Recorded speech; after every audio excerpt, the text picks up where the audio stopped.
날마다 하나님의 말씀을 가까이 하는 모든 성도분들에게 하나님의 은혜와 사랑이 함께하기를 주님의 이름으로 축원합니다. 오늘 우리에게 주시는 하나님의 말씀은 로마서 9장 1절에서 5절까지의 말씀입니다.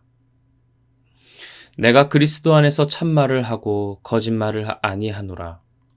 나에게 큰 근심이 있는 것과 마음에 그치지 않는 고통이 있는 것을 내 양심이 성령 안에서 나와 더불어 증언하노니, 나의 형제 곧 고륙의 친척을 위하여 내 자신이 저주를 받아 그리스도에게서 끊어질지라도 원하는 바로라. 그들은 이스라엘 사람이라. 그들에게는 양자됨과 영광과 언약들과 율법을 세우신 것과 예배와 약속들이 있고, 조상들도 그들의 것이요 육신으로 하면 그리스도가 그들에게서 나셨으니 그는 만물 위에 계셔서 세세의 찬양을 받으실 하나님이시니라. 아멘. 지난 시간 우리는 로마서 내용 정리를 통해 로마서는 어떻게 이루어져 있고 우리는 지금까지 어디까지 왔는지 함께 나눴습니다. 로마서는 바울이 로마에 있는 그리스도인들에게 썼던 편지로 그 당시의 구성에 맞게 서론, 본문, 결언의 내용으로 이루어져 있었습니다. 그 중에 우리는 지금 본문의 내용을 함께 나누고 있습니다. 그리고 그 본문은 크게 두 부분으로 나누어져 있다고 하였죠. 첫째는 바울이 가진 예수 그리스도의 복음의 교리를 잘 정리한 것이었고, 둘째는 그 교리를 가지고 믿는 자들이 어떻게 살아가야 하는가를 설명한 권면 부분이었습니다. 우리는 이제 로마서 9장을 시작하면서 교리의 마지막 큰 주제인 하나님의 의와 이스라엘에 대해서 함께 나누려고 합니다. 모든 믿는 자들을 구원하시는 하나님의 의로움이 이스라엘과는 어떻게 연결되어질까요? 오늘 본문 1절에서 2절 말씀입니다. 내가 그리스도 안에서 참말을 하고 거짓말을 아니하노라. 나에게 큰 근심이 있는 것과 마음에 그치지 않는 고통이 있는 것을 내 양심이 성령 안에서 나와 더불어 증언하노니, 바울은 내가 그리스도 안에서 진정 있는 말을 하고 전혀 거짓이 없다 라고 말하면서 말씀을 시작합니다. 자신의 결백을 주장하며 바울이 가진 진심은 무엇이었을까요? 그것은 자신이 너무나 큰 걱정과 고통 가운데 있다는 것입니다. 나에게 큰 근심이 있는 것과 마음에 그치지 않는 고통이 있는 것을 성령 안에서 여러분에게 전합니다. 여기서 바울이 자신을 표현한 나는 겉사람이 아니라 속사람입니다. 내 안에 진실된 속사람이 지금 아주 큰 걱정이 있습니다 말하는 것이죠. 그리고 제 마음에는 그치지 않는 고통이 있습니다 할 때 여기서 쓴 이 마음이란 언어는 고통을 민감하게 느낄 수 있는 감정적인 자신을 표현할 때 쓰는 단어로 바울은 사용하였죠. 그리고 여기서 바울이 말한 양심은 스스로를 비평할 수 있는 인간 자신을 말할 때 사용했던 바울의 언어입니다. 그러니까 바울은 정말 진심성 있게 이야기하는 것입니다. 지금 제가 감정적으로 너무나 큰 아픔 가운데 있습니다. 아주 큰 걱정이 있습니다. 그럼 그렇게 바울이 말하는 그 걱정과 고통은 무엇일까요? 바로 3절 말씀이죠. 나의 형제, 곧 고륙의 친척을 위하여 내 자신이 저주를 받아 그리스도에게서 끊어질지라도 원하는 바로라. 바울이 걱정하고 마음의 아픔을 가지고 있는 이유는 바로 고륙의 친척 때문입니다. 여기서 고륙은 자신의 육신을 말하는 것으로 결국 고륙의 친척은 바로 자신의 민족, 이스라엘이죠. 바울은 자신의 민족인 이스라엘을 사랑했습니다. 그리고 그들이 예수님을 믿고 구원받을 수만 있다면 자신이 예수님과 끊어질지라도 그렇게 되길 원한다고 아주 강하게 자신의 마음을 전하고 있는 것이죠. 내가 하나님에게서 끊어질지라도 원한다. 이 표현은 우리가 구약 성경에서 보았던 표현인데요. 여러분들은 누가 기억나시나요? 네, 바로 모세입니다. 하나님께 두 돌판을 받고 모세가 시내산에서 내려오는데 이스라엘 백성들은 무엇을 하고 있었습니까? 자신들이 애굽에서 가져온 금들을 녹여서 황금 송아지 우상을 만들었고 그 우상을 향하여 예배하고 있었죠. 하나님이 진노하셔서 모세에게 말씀하십니다. 내가 이 이스라엘 백성들을 쓸어버리고 너를 통하여 새로운 나라와 민족을 이루겠다고요. 그러자 모세는 자신의 민족을 정말 사랑하는 마음으로 진심성 있게 그들을 변호합니다. 하나님 이제 그들의 죄를 용서하여 주시옵소서. 출애굽기 32장 32절에서 이렇게 말하죠. 그러나 이제 그들의 죄를 사하시옵소서. 그렇지 아니하시오면 원하건대 주께서 기록하신 책에서 내 이름을 지워버려 주옵소서. 모세는 자신의 민족 이스라엘을 사랑하는 마음으로 진심성 있게 하나님께 말했습니다. 하나님 비록 저를 버리실지라도 이 이스라엘 백성만큼은 버리지 말아 주시옵소서. 다시 기회를 주시옵소서. 그 모세의 마음을 가지고 지금 바울은 말하는 겁니다. 나 또한 이스라엘 민족 여러분을 사랑하는 마음으로 전합니다. 저도 가능하다면 제가 죽고 여러분들을 영원한 생명으로 인도하고 싶습니다. 바울은 전하고 있는 것이죠. 그리고 이어서 바울은 자신이 그토록 사랑하는 이스라엘 백성이 가진 특권에 대해서 이야기합니다. 4절에서 5절 말씀입니다. 그들은 이스라엘 사람이라.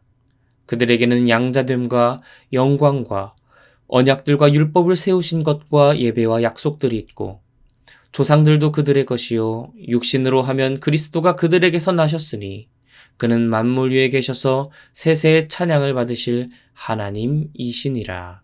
아멘. 이스라엘 백성들이 가진 특권은 무엇입니까? 그들은 가장 먼저 하나님의 양자가 되는 특권을 받은 사람들이었습니다. 출애굽기 4장 22절에서 하나님은 이렇게 말씀하시죠. 너는 바로에게 이르기를 여호와의 말씀에 이스라엘은 내 아들 내 장자라. 또한 그들에게는 하나님의 영광이 함께했습니다. 그들이 광야로 지날 때 낮에는 구름 기둥으로 밤에는 불 기둥으로 하나님의 영광이 그들과 함께했고 그들은 인류 역사상 바다가 갈라진 가운데 바닷길을 걸었던 민족입니다. 하나님의 영광을 몸소 경험하고 느끼고 체험했던 민족이죠. 또한 아브라함부터 계속되는 하나님의 복을 받은 민족입니다. 하나님은 그들과 수많은 언약을 맺으셨고 그들에게 하나님의 율법을 세워주셨습니다. 하나님의 선택을 받아 수많은 선물과 특권을 받았던 이스라엘 백성들. 그들은 하나님의 부르심 속에서 예배를 드릴 수 있었던 선택받은 민족, 특권을 가진 민족이었습니다. 더 나아가서는 온 인류를 구원하시는 예수 그리스도 또한 이스라엘 민족 가운데 태어나셨죠. 물론 그렇다고 해서 예수님의 권위가 이스라엘 민족 아래에 있다는 것은 전혀 아닙니다. 그래서 바울은 예수님께서는 모든 만물 위에 계셔서 온 우주 만물을 창조하신 찬양받기 합당한 하나님이라고 송영으로 말씀을 마친 것입니다. 이렇게 바울은 하나님께 정말 수많은 선물과 특권을 받은 이스라엘에 대해서 오늘 말씀을 통해 이야기하는데요. 과연 이스라엘 민족보다 하나님께 은혜를 받고 복을 받은 민족이 있을까요? 그런데 바울은 오늘 그렇게 많은 것을 받고 부족함이 없어 보이는 이스라엘 백성들 향해서 뭐라고 전합니까? 내가 여러분들을 위해 근심하고 걱정합니다. 내가 하나님으로부터 끊어질지라도 저는 여러분의 구원을 원합니다. 간절히 전하는 것이죠.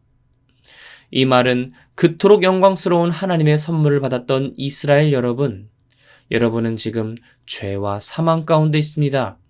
하나님이 주셨던 모든 특권과 복을 잃어버렸습니다. 라고 이야기하는 것입니다. 사랑하는 성도 여러분, 오늘 말씀을 통해 우리를 되돌아보기를 원합니다. 하나님은 이스라엘을 사랑하시고 정말 수많은 특권과 언약과 율법과 사랑을 베풀어 주셨습니다. 그러나 하나님의 선물에 대한 이스라엘의 반응은 무엇이었습니까? 하나님의 의를 거부하고 온 인류를 구원하기 위해 오신 예수 그리스도를 십자가에 못 박아 죽인 것이죠. 하나님의 사랑을 가장 많이 받은 민족이 역설적이게도 그 하나님을 못 박아 죽였습니다. 차라리 소설 속 이야기였으면 하고 생각할 정도로 참 가슴 아픈 비극인 것이죠. 그런데 여러분, 혹시 우리가 이스라엘 백성은 아닙니까? 내가 그 이스라엘 백성은 아닌지 되돌아보기를 원합니다. 나를 구원하시는 하나님의 사랑과 언약과 생명의 율법을 받았으면서도 나의 의로움을 내세우고 내 뜻대로 살아간다면 나 또한 오늘날 이 시대의 이스라엘일 수 있습니다. 이전에 나는 죽고 예수님으로 살겠다는 그 뜻의 세례를 받았음에도 불구하고 하나님의 뜻이 아니라 내 뜻대로 살아간다면, 내가 원하는 대로 맘대로 범죄하며 살아간다면 이미 십자가에 달리신 그 예수님을 다시금 십자가에 못 박는 이 시대의 이스라엘 백성이 바로 내가 될 수 있음을 우리는 기억해야 할 것입니다. 첫 번째로 하나님, 내가 이 시대의 이스라엘 백성은 아닙니까? 날마다 되돌아보며 날마다 죽으며 하나님께 가까이 나아가는 내가 되게 하여 주시옵소서. 기도하는 우리가 되길 원합니다. 두 번째로 오늘 말씀을 통해 기억할 것은 바로 바울의 사랑입니다. 바울은 자신의 민족과 이웃을 향한 뜨거운 사랑을 가지고 있었죠. 그들이 구원받을 수만 있다면 나는 하나님에게서 끊어져도 좋다는 믿음의 고백을 하던 바울입니다. 오늘 우리에게 바울과 같은 사랑이 과연 얼마나 있는지 되돌아보기를 원합니다. 하나님, 나는 오늘 내 주변 이웃, 내 민족을 향한 사랑이 과연 얼마나 있습니까? 그들이 구원받을 수 있다면 나는 끊어져도 좋다고 말할 사랑이 과연 나에게는 있습니까? 아니면 나는 일단 구원받았으니까, 나는 살았으니까, 이제 중요한 건 내가 더 잘 사는 거야, 그런 마음 가지고 살아가고 있지는 않은지 되돌아보기를 원합니다. 중요한 것은 하나님의 사랑을 받은 사람들은 분명히 그 하나님의 사랑으로 이웃을 사랑하는 자들이 되어야 한다는 것이죠. 하나님의 다음 없는 놀라운 사랑을 받았기 때문에 그 사랑 가지고 복음을 전하지 않고서는 견딜 수 없는 뜨거움이 바로 믿는 자에게 찾아오는 증거라는 것입니다. 오늘의 말씀을 기억하며 하나님, 내가 이 시대의 이스라엘이 되지 않게 하여 주시옵소서 기도하기 원합니다. 또한 바울과 같은 사랑 가지고 내 주변 아직 하나님을 알지 못하고 죄와 사망 가운데 있는 그들을 찾아가 생명의 복음, 구원의 복음, 그 복된 소식을 전하는 내가 되게 하여 주시옵소서 기도하는 저와 여러분이 되기를 원합니다. 그렇게 날마다 말씀 앞에 자신을 돌아보고 하나님의 뜻 가운데 사랑으로 나아가는 저와 여러분이 되기를 주님의 이름으로 축원합니다.